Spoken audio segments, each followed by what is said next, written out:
नमस्कार, KP news 24/7 में आपका स्वागत है। मैं हूं अश्विनी आपके साथ। चलिए एक नजर डालते हैं आज के मुख्य समाचारों पर। मैं सच्चा विपक्षी नेता हूं, मैं कोई एडजस्टमेंट पॉलिटिशियन नहीं। एमएलए बसवंतगौड़ पाटिल यत्नाल ने बीजेपी नेताओं की टांग खींचते हुए कहा। कुछ लोगों को मुख्यमंत्री बदलने के मुद्दे पर अपना मुंह बंद रखना चाहिए था, बोले कर्नाटका के कांग्रेस एमएलए गोपालकृष्ण। कर्नाटका में बीजेपी का किसान आंदोलन तेज, गन्ना मकाई खरीद केंद्र न खोलने पर कांग्रेस सरकार को घेरा। 2047 तक तेलंगाना की अर्थव्यवस्था को $3 ट्रिलियन बनाने का है लक्ष्य, मुख्यमंत्री रेवंत रेड्डी ने कहा। मर जाना कबूल है लेकिन खुदा के साथ किसी को शामिल करना कभी कबूल नहीं, मौलाना अरशद मदनी ने वंदे मातरम पर मुसलमानों के विरोध की बताई वजह। थोड़े दिनों बाद सुधार आया है, कांग्रेस में अखिलेश यादव ने संसद में कहा ये बात।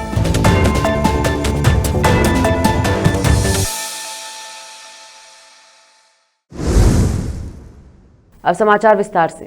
इस सदन में विपक्ष का असली नेता मैं हूं, मैं कोई एडजस्ट करने वाला नेता नहीं हूं, ऐसा एमएलए बसवंतगौड़ पाटिल यत्नाल ने बीजेपी नेताओं की टांग खींचते हुए कहा। जैसे ही सदन शुरू हुआ, स्पीकर यूटी खादर ने प्रश्नकाल की इजाजत दी। विपक्ष के नेता आर अशोक ने इस पर एतराज जताया और कहा कि मंत्री ने खुद कहा था कि हम सब कुछ एक तरफ रखकर उत्तर कर्नाटका क्षेत्र पर चर्चा करेंगे, इसलिए उन्होंने जोर दिया कि पहले उत्तर कर्नाटका क्षेत्र पर चर्चा हो, फिर रूलिंग पार्टी के एमएलए रंगनाथ ने प्रश्नकाल पर जोर दिया। उसी समय बसवंतगौड़ यत्नाल ने दखल देते हुए कहा कि यूके को चर्चा की इजाजत देनी चाहिए। हालांकि उन्होंने रिक्वेस्ट की कि नियमों के मुताबिक प्रश्नकाल की इजाजत दी जाए और फिर उत्तर कर्नाटका की समस्याओं पर चर्चा की जाए।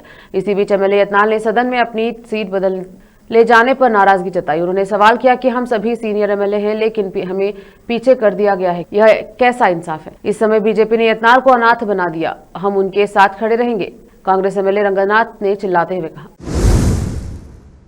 बेलूर कर्नाटका के कांग्रेस एमएलए गोपालकृष्ण ने अपनी ही पार्टी के कुछ एमएलए और लेजिस्लेटिव काउंसिल मेंबर यतेंद्र पर इनडायरेक्टली हमला करते हुए कहा कि सेशन खत्म होने तक किसी को भी सीएम बदलने के बारे में बात नहीं करनी चाहिए और उन्हें अपना मुंह बंद रखना चाहिए। बेलगाम सुवर्ण विधानसभा में मीडिया से बात करते हुए उन्होंने कहा कि सेशन खत्म होने तक अपना मुंह बंद रखो और फिर अगर चाहो तो बदला ले लेना, मैं इस बारे में सीएलपी मीटिंग में बोलूंगा। उन्होंने कहा कि नेशनल लीडर्स को पार्टी के अंदरूनी मामलों का खुलासा करने वालों को नोटिस देना चाहिए। सीएम सिद्धरामैया और डीके शिव कुमार को चुप रहना चाहिए, लेकिन हमें जानना है कि आपका सच क्या है। मैं लेजिस्लेटिव मीटिंग में साफ साफ बोलूंगा। मैं आपसे कह रहा हूं कि कैबिनेट से सीनियर्स को छोड़ो और हमें मौका दो। हम में से कुछ लोग सीएम बदलने की बात कर रहे हैं। उन्होंने कहा कि बीजेपी आग में घी डाल रही है और मजे ले रही है।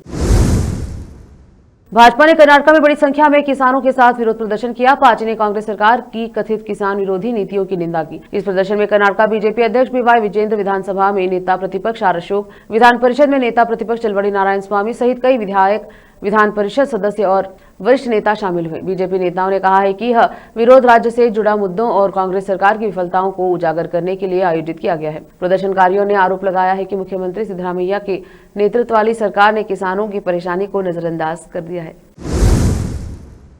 तेलंगाना के मुख्यमंत्री रेवंत रेड्डी ने सोमवार को कहा कि वह चाहते हैं कि 2047 तक तेलंगाना देश की जीडीपी में 10% का योगदान दे। तेलंगाना राइजिंग ग्लोबल समिट 2025 में बोलते हुए उन्होंने कहा कि राज्य सरकार चीन के गुआंगडोंग प्रांत के मॉडल को अपनाना चाहती है, जिसकी इकोनॉमी चीन के किसी भी प्रांत में सबसे बड़ी। तेलंगाना के राज्यपाल जिष्णु देव वर्मा ने समिट का उद्घाटन किया, जिसमें कर्नाटका के डिप्टी सीएम डीके शिव कुमार और कई जाने माने नेता, कॉर्पोरेट लीडर शामिल हुए।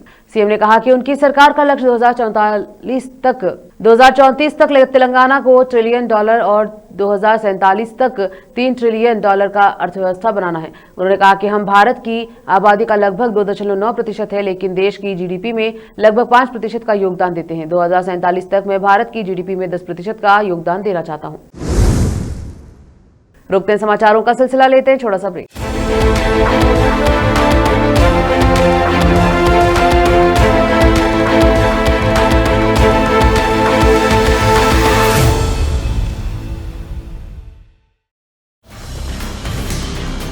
हिंदुस्तान के हर कोने में हम हैं मौजूद। 24 घंटे हालात पर गहरी नजर, खबरों से जुड़े चुपते सवालात और आपको दिखाता है धार्मिक, सामाजिक, राजनीतिक, लोकल और इंटरनेशनल न्यूज की सबसे बेहतर कवरेज। जो आपको रखती है हर पल बाखबर। देश और दुनिया भर की खबर के लिए देखते रहें KP news 24/7। Noor education trust Bidar की ओर से चलाया जाने वाला नूर एमएड और BEd college Bidar, recognized by NCTE Delhi, affiliated to Bidar University, Bidar. Admissions open for the academic year 2025 to 26. विशेषज्ञ और सक्षम शिक्षकों द्वारा शिक्षा प्राप्त करने के लिए नूर एमएड और बीएड कॉलेज बीदर में दाखिला लें और शांत वातावरण में उच्च स्तरीय शिक्षा प्राप्त करें। बीदर शहर में बेहतर शिक्षा का एकमात्र केंद्र नूर एमएड और BEd college Bidar. For more details contact Noor colony near horticulture centre, Haldagiri के Hyderabad road, Bidar 585403 Karnataka, India. Phone numbers 9945283920, 8050172745।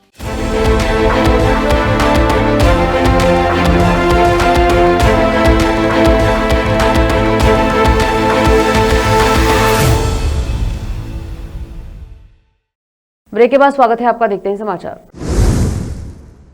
आज लोकसभा में चुनाव सुधार पर चर्चा हो रही है। इस दौरान विपक्षी नेताओं ने एसआईआर, घुसपैठियों और बिहार चुनाव का जिक्र करते हुए सरकार को घेरा है। वहीं टीएमसी सांसद कल्याण बनर्जी एसआईआर पर चर्चा के दौरान काफी जोश में दिखे और घुसपैठियों का जिक्र करते हुए उन्होंने सरकार को आड़े हाथ लिया। उन्होंने सरकार पर आरोप लगाते हुए कहा कि एसआईआर वोट डिलीट करने का टूल बन गया है। चुनाव आयोग लाखों वोट डिलीट कर देती है और बीजेपी जश्न मनाती है। इस दौरान बिहार चुनाव का जिक्र करते हुए सांसद कल्याण बनर्जी ने कहा, आप कोई नहीं होते जो फैसला ले कि कौन देश का नागरिक है और कौन नहीं। बिहार में तो बहुत बोला था कि घुसपैठियों को अब निकाल देंगे। मोदी जी ने स्पीच दी थी कि हमने घुसपैठियों को निकालने के लिए एसआईआर किया है, एक भी घुसपैठिया नहीं मिला। बिहार का एसआईआर हुआ तो एक भी घुसपैठिया नहीं मिला। आप अपनी ड्यूटी करने में विफल रहे। अगर घुसपैठिया आ रहे हैं तो आप की सुरक्षा एजेंसियां उन्हें ढूंढ नहीं पा रही।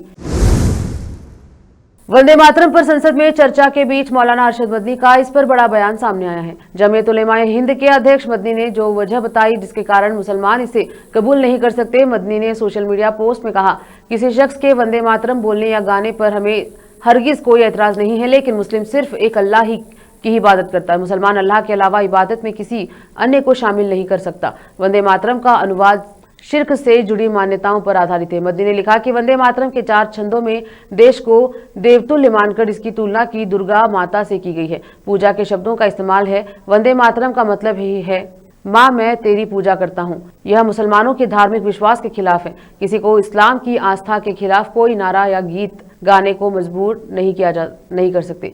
संविधान में अनुच्छेद 25 के तहत धार्मिक स्वतंत्रता और अनुच्छेद 19 के तहत अभिव्यक्ति की स्वतंत्रता देता है। देश प्रेम करना अलग बात है, लेकिन पूजा करना अलग बात है। मुसलमानों की देशभक्ति के लिए किसी के सर्टिफिकेट की कोई जरूरत नहीं है। आज़ादी में उनकी कुर्बानी इतिहास में दर्ज है। हम इस एक खुदा को मानने वाले हैं। अल्लाह के अलावा किसी और को पूजनीय नहीं मानते और ना ही किसी के आगे सजदा करते हैं। मर जाना कबूल है, लेकिन खुदा के साथ किसी को शामिल करना कभी कबूल नहीं। उदगीर शहर एक बड़ा व्यापारिक और कृषि केंद्र है। यहाँ बड़ा बाजार, पेठ और प्रमुख कृषि मंडी मौजूद है, जहाँ कर्नाटक सहित महाराष्ट्र के विभिन्न इलाकों से रोजाना हजारों लोग आते हैं। शहर में प्रवेश करने वाले लगभग सभी रास्ते मुख्य मार्ग है, जिस कारण हर समय वाहनों की आवाजाही बनी रहती है। हैरानी की बात यह है कि उदगीर में कुछ इलाकों में बाईपास मार्ग भी उपलब्ध है, जिनका उपयोग बाहरी वाहनों को शहर के भीतर प्रवेश से रोकने के लिए किया जा सकता है। इसके बावजूद अधिकांश भारी वाहन सीधे शहर के अंदरूनी रास्ते और बाजार क्षेत्र से होकर गुजरने नालेगांव, लातूर रोड, उड़ान पुल, प्रमुख चौराहों पर लगातार ट्रैफिक जाम की स्थिति बनी रहती है। नागरिकों के बीच यह सवाल तेजी से उठ रहा है कि जब बाईपास की सुविधा मौजूद है तो ट्रैफिक पुलिस और संबंधित प्रशासन द्वारा उसका प्रभावी उपयोग क्यों नहीं किया जा रहा। यदि बाईपास मार्गों से भारी वाहनों को मोड़ा जाए तो शहर के अंदर ट्रैफिक का दबाव काफी हद तक कम किया जा सकता है। दूसरी ओर नगर परिषद प्रशासन द्वारा लगाए गए ट्रैफिक सिग्नलों की स्थिति भी संतोषजनक नहीं है। सिग्नल कभी चालू तो कभी बंद रहते हैं और उनकी नियमित देखरेख के लिए कोई स्पष्ट जिम्मेदारी तय नहीं की गई है। ऐसे में जाम की स्थिति बनने पर हालात और ज्यादा बिगड़ते हैं। इस अव्यवस्था का सबसे ज्यादा असर किसानों, व्यापारियों, छात्रों और मरीजों पर पड़ रहा है। कृषि मंडी में माल लाने वाले किसान घंटों जाम में फंसे रहते हैं। वहीं बाजार में खरीदारी के लिए आने वाले लोगों को भी भारी परेशानियों का सामना करना पड़ता है। शहरवासियों की मांग है कि बाईपास मार्गों का तत्काल और सख्ती से उपयोग कराया जाए। जनता इस गंभीर समस्या पर प्रशासन की ओर ठोस त्वरित कार्रवाई की उम्मीद कर रही है। मौलाना नौशाद कासमी की रिपोर्ट। मुरादाबाद ग्राम पंचायत मालीपुर ब्लॉक कुंदरखी मनरेगा की महिला कर्मियों ने एकजुट होकर अपनी समस्या को उठाया है। जिलाध्यक्ष मीनू कुमारी के नेतृत्व में वीरवती, विमला, अर्चना, कंचन, कविता, नीतू, कविता चौहान आदि ने डीएम को ज्ञापन सौंपा। उन्होंने बताया कि मनरेगा में महिला मेड के पद पर काम करने वाले बावजूद उन्हें अभी तक NMMS ID पासवर्ड नहीं दिया गया, जबकि ग्राम प्रधान सचिव इस पर ध्यान नहीं दे रहे। रोजगार सेवक ही पासवर्ड रखकर श्रमिकों की हाजिरी अपनी मनमर्जी से लगा रहे हैं। उन्होंने मांग की है कि सभी महिला कर्मचारियों को NMMS ID पासवर्ड तुरंत उपलब्ध कराया जाए। शासन के आदेश अनुसार प्रत्येक ग्राम पंचायत में महिलाओं अम्बेडकर के माध्यम से कार्य सुनिश्चित कराया जाए। 3 महीने में बकाया मानदेय का शीघ्र भुगतान किया जाए। मीनू कुमारी ने कहा कि कदमों से ही शासन की योजना के अनुसार काम कर पाएंगे और अपने अधिकारों का उचित उपयोग कर सकेंगे। मुरादाबाद से आलम वारसी की रिपोर्ट। कुमारी कहाँ से आई हैं आप? बिलोक कुंदर की। कोई ज्ञापन डीएम को दिया गया है, किस संबंध में दिया गया है? जी सर, NMS ID के लिए। क्या पूरी बात बताइए, क्या है NMS ID? जी सर, NMS ID हमें महिला मेट के रूप में चयनित किया गया है। हमें जी सर, कितनी महिलाओं को? सर महिला तो बहुत है, लेकिन इस समय हम 6-7 महिलाएं आई हुई हैं। सर ब्लॉक पर जाते हैं हम, नहीं हमारी कोई मीटिंग होती है, नहीं कोई हमें ID पासपोर्ट मिला है, नहीं आई कार्ड मिले हैं। और सर जो हमने काम किया है उसका हमारा पेमेंट भी नहीं आया है। कितना पेमेंट है आपको? सर हमारे 370 वैसे हमारे NMS से 9,000 रुपए हैं। ब्लॉक वाले क्या देते हैं, आपके खाते में कोई प्रॉब्लम चल रही है, हमारा पेमेंट नहीं दे रहे हैं। एक जने के 9,000? जी सर, रिजेक्ट बता रहे हैं। तो लगभग 6-7 लोग जो आए आपके साथ, उनके सभी की पेमेंट जी सर। की हुई है। कब से पेमेंट होगा? सर हमने 24 के लास्ट में भी काम करा था और 25 में भी। वैसे हो गए? 3 साल हो गए सर, 3 साल हो गए। 3 साल से पेमेंट रुका हुआ है आपको? सर काम नहीं मिला था 3 साल पहले, अब काम मिला है तो उसका पेमेंट नहीं आया है। आपका पेमेंट कितना है? सर 9,000 रुपए। कितने समय से रुका हुआ है वो? सर 2-3 महीने हो गए, पेमेंट नहीं आया। जब से मस्टोल फिट हुए हैं हम, उसका पेमेंट नहीं आया। जी सर। काम आपने कहाँ पर किधर पहुँचे? काम में सर मालीपुर। जी सर। उधर के लगेगा? जी सर, बिलोक कुंदर की, थाना पागबड़ा। क्या चाहते हैं आप इसमें? सर हम चाहते हैं हमें काम मिले, NMS ID मिले और हमारा पेमेंट मिले। रोजगार सेवक कौन है? सर हमारे गांव के रोजगार सेवक है, क्या नाम है? झमन। इसमें उन्होंने आपकी कोई मदद नहीं करी? सर वो ये कह रहे हैं आपके मस्टोल से पैसे आएंगे, वैसे कोई पेमेंट नहीं मिला है। ये कहते हैं कि आपका मस्टोल भरे जाएगा। क्या चाहते हैं आप लोग? हम चाहते हैं हमें काम मिले, हमारे पैसे मिले, NMS ID मिले, हमें सभी महिलाओं को काम मिलना चाहिए। रुकते हैं समाचारों का सिलसिला, लेते हैं छोटा सा ब्रेक। हिंदुस्तान के हर कोने में हम हैं मौजूद। 24 घंटे हालात पर गहरी नजर, खबरों से जुड़े चुपते सवालात, और आपको दिखाता है धार्मिक, सामाजिक, राजनीतिक, लोकल और इंटरनेशनल न्यूज की सबसे बेहतर कवरेज, जो आपको रखती है हर पल बाखबर। देश और दुनिया भर की खबर के लिए देखते रहें KP News 24/7। ब्रेक के बाद स्वागत है आपका, देखते हैं समाचार। पश्चिम बंगाल की मुख्यमंत्री ममता बनर्जी ने मंगलवार को केंद्र सरकार पर निशाना साधते हुए कहा कि उनकी सरकार को किसी सहायता की जरूरत नहीं है और राज्य सभी कल्याणकारी योजनाओं को स्वतंत्र रूप से चला रहा है। उन्होंने केंद्र द्वारा जारी किए गए नोटिस पर भी आपत्ति जताई है, जिसमें 6 दिसंबर तक तिमाही श्रम बजट जमा करने को कहा गया था। ममता ने इसे खारिज करते हुए कहा कि बंगाल 100 दिनों का कार्यक्रम अपने दम पर चलाएगा। मुख्यमंत्री ने अपने बयान में नागरिकता संशोधन कानून CAA को अपनी राष्ट्रीय नागरिक रजिस्टर NRC का विरोध दोहराया और कहा कि बंगाल कभी भी हिरासत शिविरों की अनुमति नहीं देगा। हम इस कानूनों को कभी स्वीकार नहीं करेंगे। हम लोकतंत्र को बचाएंगे और बंगाल को बचाएंगे। लोकसभा में मंगलवार को चुनाव सुधार और स्पेशल इंटेंसिव रिवीजन पर हुई चर्चा के दौरान कुछ हल्के फुल्के क्षण भी आए। चर्चा की शुरुआत कांग्रेस के सदस्य मनीष तिवारी ने की। उन्होंने चुनाव आयुक्त की चयन प्रक्रिया, चुनाव से पहले पैसे देने की योजना पर रोक लगाने और चुनाव के बैटल पेपर पर कराने का सुझाव दिया। प्रमुख अखिलेश यादव ने भी उनके इन सुझावों का समर्थन करते हुए कहा कि थोड़े दिनों पर कांग्रेस में सुधार आया है, इसके लिए मैं धन्यवाद और बधाई देता हूं। चुनाव सुधार और स्पेशल इंटेंसिव रिवीजन पर हुई चर्चा में भाग लेते हुए अखिलेश यादव ने कहा, कांग्रेस के सुझाव से मैं सहमत हूं। थोड़े दिनों पर कांग्रेस में सुधार आया है, इसके लिए मैं उन्हें धन्यवाद और बधाई देता हूं। मेरा भी यह सुझाव है कि चुनाव बैलेट पेपर पर होना चाहिए। बैलेट पेपर पर चुनाव इसीलिए होना होना चाहिए कि बहुत सवाल उठ रहे हैं और उंगली उठ रही है। इलेक्ट्रॉनिक चीजों पर बहुत सवाल उठ रहे हैं, केवल भारत में ही नहीं बल्कि दुनिया से दूसरे देशों में भी। आखिर में फिर एक बार देखते हैं मुख्य समाचार। मैं सच्चा विपक्षी नेता हूं, मैं कोई एडजस्टमेंट पॉलिटिशियन नहीं। एमएलए बसवंतगौड़ पाटिल यत्नाल ने बीजेपी नेताओं की टांग खींचते हुए कहा। कुछ लोगों को मुख्यमंत्री बदलने के मुद्दे पर अपना मुंह बंद रखना चाहिए था, बोले कर्नाटक के कांग्रेस एमएलए गोपालकृष्ण। कर्नाटक में बीजेपी का किसान आंदोलन तेज, गन्ना मकाई खरीद केंद्र न खोलने पर कांग्रेस सरकार को घेरा। 2047 तक तेलंगाना की अर्थव्यवस्था को $3 ट्रिलियन बनाने का है लक्ष्य, मुख्यमंत्री रेवंत रेड्डी ने कहा।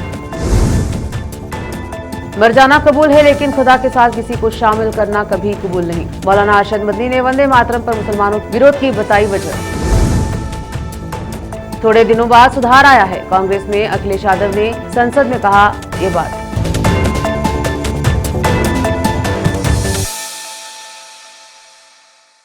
केपी न्यूज के बुलेटिन में अब तक के लिए इतना ही। देश विदेश और स्थानीय समाचारों के लिए देखते रहे केपी न्यूज 24/7। अन्य जानकारी के लिए चैनल को लाइक और सब्सक्राइब जरूर करें। धन्यवाद।